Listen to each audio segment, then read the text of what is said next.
అమ్మా, అందరూ బాగున్నారా? వీడియో చేసి చాలా రోజులు అయింది కదా. ఇవాళ కొంచెం ఫ్రీ ఉన్నాను, నేను అందుకే వీడియో తీస్తున్నాను.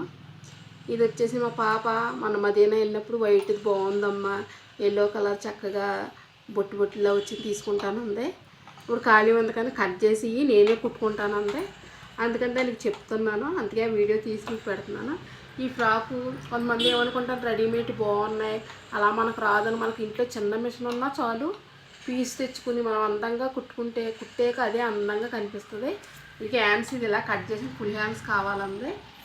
దానికి మోడల్ వచ్చేసి ఎల్లో కలర్ బొట్టాలు వచ్చింది కాబట్టి నా దగ్గర ఎల్లో కలర్ పీసులు ఉంటాయి కదా మన మిషన్ దగ్గర, అది వచ్చేసి ఇలా మోడల్ వేసాను. ఇగోండి, ఈ ఫస్ట్ పేపర్ మీద కుట్టేసుకుని ఐరన్ చేసి దీనికి అటాచ్ చేసాను. ఫ్రంట్ పార్ట్ ఇది ఇలా తయారు చేసాను.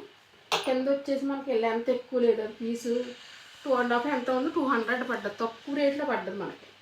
అప్పుడు ఏం చేసంటే లైనింగ్ పాలిస్టర్ తెచ్చుకుంటే ఇలా అటాచ్ చేసేసాం. ఫస్ట్ ఇలా అటాచ్ చేసిన తర్వాత దానికి ఏం చేశానంటే కింద పీస్ తీసుకున్నా. ఇలా తీసుకుని ఏం చేశాను, ఇటు సైడ్ అటు సైడు ఎల్లో కలర్ బుట్టాలు వచ్చాయి కాబట్టి ఎల్లో కలర్ థ్రెడ్ తోటి 2 సైడ్లు జిగ్జాగ్ చేసేసుకుని పట్టుకొచ్చేసాను షాప్లో. దానికి మనం ఎలా ఎత్తుకేమంటే మన రెడీమేడ్ ఫ్రాకులు చూస్తే అబ్బాయి ఎంత బాగుంది అనిపిస్తుంది కదా, లైట్ కలర్స్. అది వచ్చేసి ఇందాక చూపించాను కదా, లైనింగ్ కట్టకుండా మెయిన్ క్లాత్కి ఈ జిగ్జాగ్ వచ్చి పైకి వచ్చేలాగా ఇలా నీట్గా అతికేసాను. చూడండి, ఇలా నీట్గా అతికేసాను కదా. ఇది కూడా అప్పుడు ఏం చేయాలంటే మనకు అలా కుర్చీలాలంటే చేతితో పెడితే రాదు. అప్పుడు ఏం చేయాలి, ఒక సైడ్ మంచి పక్క, ఒక సైడ్ 5 నెంబర్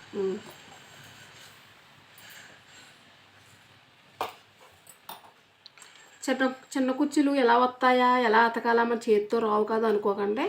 మీరు ఏం చేస్తారంటే ఒక సైడ్ ఇది ఇలా దూరం నెంబర్ పెట్టుకుని 5 నెంబర్ కుట్టేసేసుకుని దానికి వచ్చేసి ఇలా చిన్న కుర్చీలు ఇలా లాక్కుంటే ఇలా లాగుతా వచ్చేయాలి. పొడుక్కి ఇలా లాక్కుంటా వచ్చేస్తే ఇలా చిన్న కుర్చీలు వచ్చేస్తే మనం చేతితో పెట్టవసరం లేదు. మనకు అది ఎంత లెంత్ చూసుకుని అంత లెంత్కి నీట్గా మెయిన్ పక్కన చూసుకుని అటాచ్ చేసేసుకుంటే ఆ కుర్చీలు వచ్చేసి నీట్గా మీకు ఇలా వచ్చేస్తాయి. చూసారా, మన చేతితో అయితే ఇలా పెట్టలేము. అలా లాగేసిన వల్లనే నీట్గా వచ్చేసి కుర్చీలో కుట్టేసేసుకుంటే నీట్గా సరిపోద్ది. ఈ ఫ్రాకు అయిపోయిన తర్వాత మీకు ఫుల్ ఫ్రాక్ ఎంత బాగా వచ్చిందో రెడీమేడ్ ఫ్రాక్లో పెడతాను. మీకు నచ్చితే లైక్ చేయండి.